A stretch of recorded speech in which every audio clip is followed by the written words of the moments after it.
नमस्कार है पेन वाजपेयी अपने YouTube चैनल मेरी पेन वाजपेयी पे आपका बहुत बहुत स्वागत करता हूं। ये वीडियो एसएससी स्टेनो 2022-23 के जो एस्पिरेंट हैं उनके लिए बहुत ही ज़्यादा हेल्पफुल होने वाला है। जैसा कि आपको पता है कि आपका एग्ज़ाम 17 और 18 नवंबर को लगा हुआ है, तो बहुत कम टाइम है आपके पास, यानी कि एक वीक से कुछ ज़्यादा का टाइम है आपके पास। तो ये जो बचा हुआ टाइम है इसको आपको किस तरीके से यूज़ करना है, क्या पढ़ना है, क्या छोड़ना है, उसके बारे में यहाँ पे मैं आज बताने वाला हूँ। और ये वीडियो मैं दावे के साथ कह सकता हूँ, अगर आपने इस वीडियो को पूरा देख लिया तो 20 से 25 मार्क्स आपके इंक्रीज डेफिनेटली होंगे। अब ये 8 से जो 10 दिन बचे हुए हैं एग्ज़ाम से पहले के, ये आपके लिए बहुत ही ज़्यादा इंपॉर्टेंट रहने वाले हैं। आपने चाहे इससे पहले कितनी भी पढ़ाई की हो, कितनी भी प्रैक्टिस की हो, अगर ये 8 से 10 दिन का यूटिलाइजेशन आप अगर सही से नहीं करोगे तो कहीं ना कहीं आपके मार्क्स पे इम्पैक्ट पड़ेगा। तो ये जो 8 से 10 दिन है ये बहुत ज़्यादा इंपॉर्टेंट है आपको अच्छा स्कोर कराने में। और अगर आपने इन 8 से 10 दिन को सही तरीके से यूज़ कर लिया तो मैं दावे के साथ कह सकता हूँ कि बेहतर एग्ज़ाम में आप करेंगे।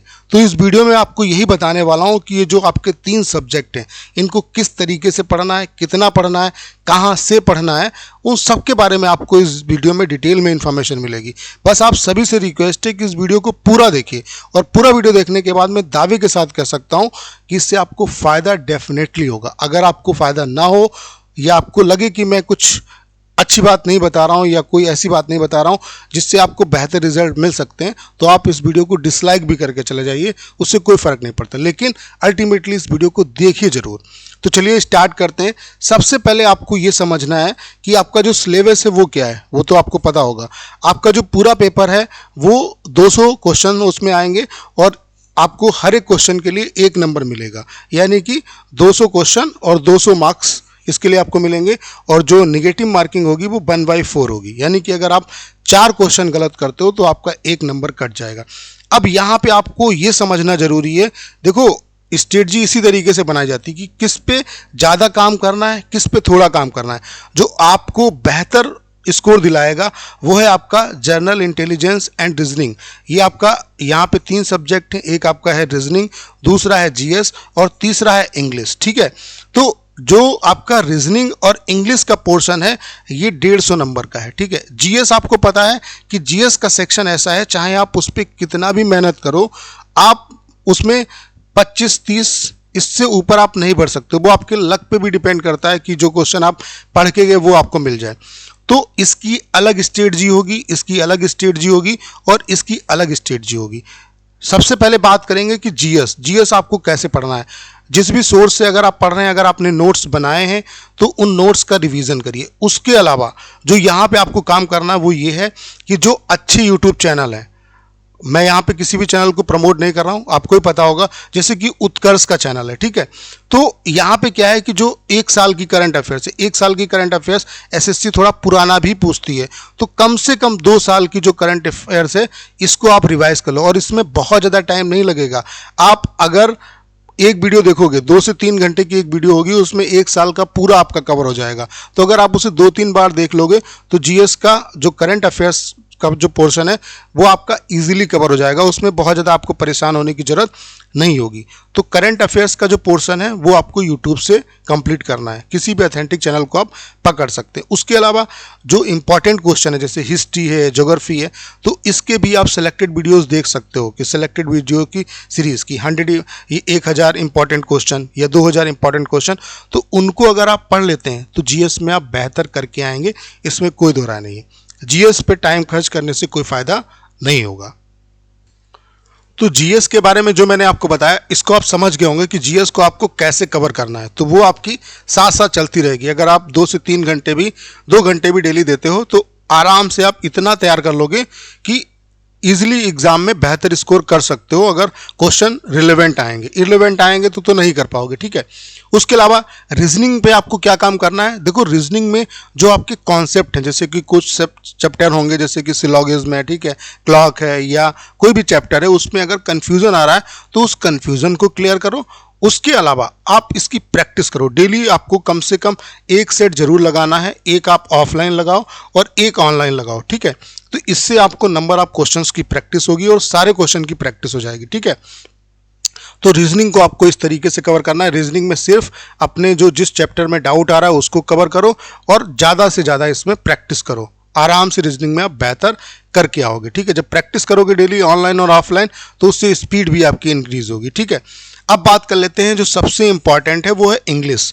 तो इंग्लिश में आपको किस तरीके से पढ़ना है, देखो इंग्लिश में दो चीज़ें, एक है आपका ग्रामर का सेक्शन और दूसरा है आपका वोकैब का सेक्शन। ठीक है, तो वोकैब अभी तक आप याद कर रहे होगे। ठीक है, उसी तरीके से आप जो वोकैब है उस पर अपना काम करते रहो जहाँ से भी आपने पढ़ी है। जैसे इस तरीके से आपने पढ़ा होगा, मैं हमेशा आपको बताता हूँ कि जो भी कठिन आपको लगते हैं वर्ड उनको हाईलाइट कर दो, जब एग्जाम हो तो उन्हीं वर्ड पे आपका फोकस होना चाहिए कि हाँ ये है। ठीक है, उसके अलावा आप एक काम और भी कर सकते हो वोकैब सेक्शंस के लिए। वोकैब में आपका सिनोनियम, antonym, one word substitution, CDM and phrases ये सारे आते हैं।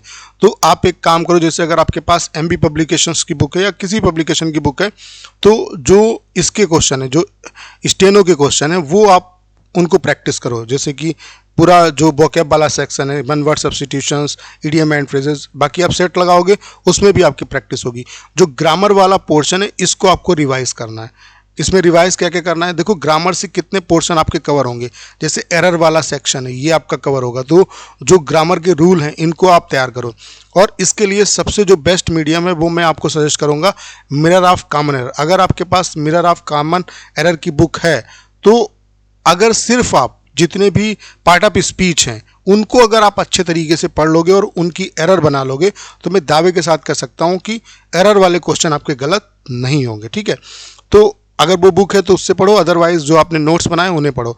ग्रामर से आपका क्या क्या कवर होगा, जैसे कि आपका एरर वाले क्वेश्चन है, उसके अलावा फिल इन द ब्लैंक्स वाले क्वेश्चन है, active passive, direct and direct, तो ढेर सारी चीज़ें जो हैं उसके इर्द गिर्द आती हैं। बाकी आप ज़्यादा से ज़्यादा आपको जो फोकस करना है, ये जो बचा हुआ टाइम है इसमें आपको एक तरीके से अपना जो पूरा सिलेबस है उसे रिवाइज करना है।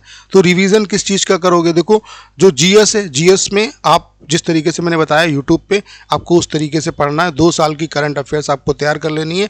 बाकी स्टैटिक जीके आप पढ़ सकते हो, 1000-2000 इंपॉर्टेंट क्वेश्चन उन्हें देख लो, इससे आपका काम चल जाएगा। इस पर आपको ज़्यादा टाइम नहीं देना है। जो रीजनिंग है, रीजनिंग में भी आपको जो भी जिस चैप्टर में फंस रहे हो वो देखना है, बाकी प्रैक्टिस करना है। जब आप सेट लगाओगे दो, एक ऑफलाइन एक ऑनलाइन, तो आराम से आपकी बहुत अच्छी प्रैक्टिस हो जाएगी। उसके अलावा इंग्लिश में क्या करना है, अगर आपके पास मिरर ऑफ कॉमन एरर है बुक तो उसमें ग्रामर के रूल पढ़ लो अच्छे तरीके से।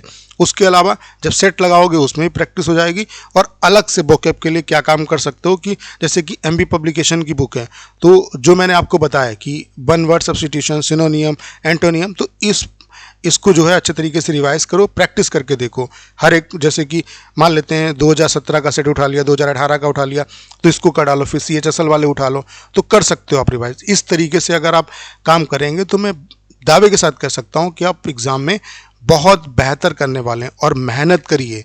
ये जो 8 दिन है, जो लोग सोच रहे हैं कि मेरी प्रिपरेशन बहुत अच्छी है, जो 8 दिन है इसको अगर आप अच्छे तरीके से यूज़ करोगे तो यही आपके 20 से 25 मार्क्स बढ़ा सकते हैं। तो जो मैंने आपको बताया उस तरीके से आपको प्रिपरेशन करनी, मैं दावे के साथ कह सकता हूं कि 20 से 25 मार्क्स आपके डेफिनेटली इंक्रीज होंगे। जो जीएस का मैंने बताया किस तरीके से आपको तैयार करना है, ये जो तरीका है वो वन ऑफ द बेस्ट है। बाकी जो नोट्स बनाए आपने उसे रिवाइज करते रहो और इस तरीके से आपको पढ़नी। जो करंट अफेयर्स है वो ये मान के चलो कि 5 से 6 घंटे का काम है 2 साल की करंट अफेयर्स।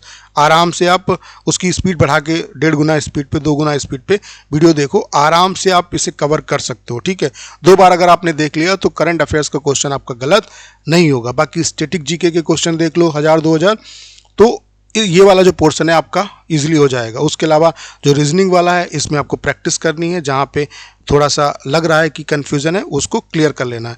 बाकी इंग्लिश पे बहुत ज़्यादा फोकस करना है। तो इंग्लिश के लिए मैंने बता दिया, अगर मिरर ऑफ कॉमन एरर है तो उसकी जो पार्ट ऑफ स्पीच है पूरी, नाउन प्रोनाउन, ठीक है, ये सब पढ़ लो अच्छे तरीके से और जितनी एरर दी हैं उससे रिलेटेड वो आप बना लो।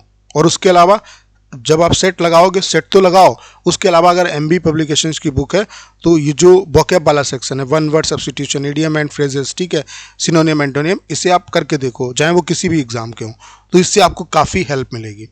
तो उम्मीद करता हूँ कि जो भी बातें मैंने बताई अगर उनको आप इम्प्लीमेंट करेंगे तो मैं दावे के साथ कह सकता हूँ कि बहुत बेहतर आप एग्ज़ाम में करने वाले हैं। तो करना क्या है, इस वीडियो को ज़्यादा शेयर करना है। उसके अलावा अगर आप चैनल पर नए हैं और आपने अभी तक इसे सब्सक्राइब नहीं किया है तो प्लीज़ चैनल को सब्सक्राइब करना मत भूलिएगा।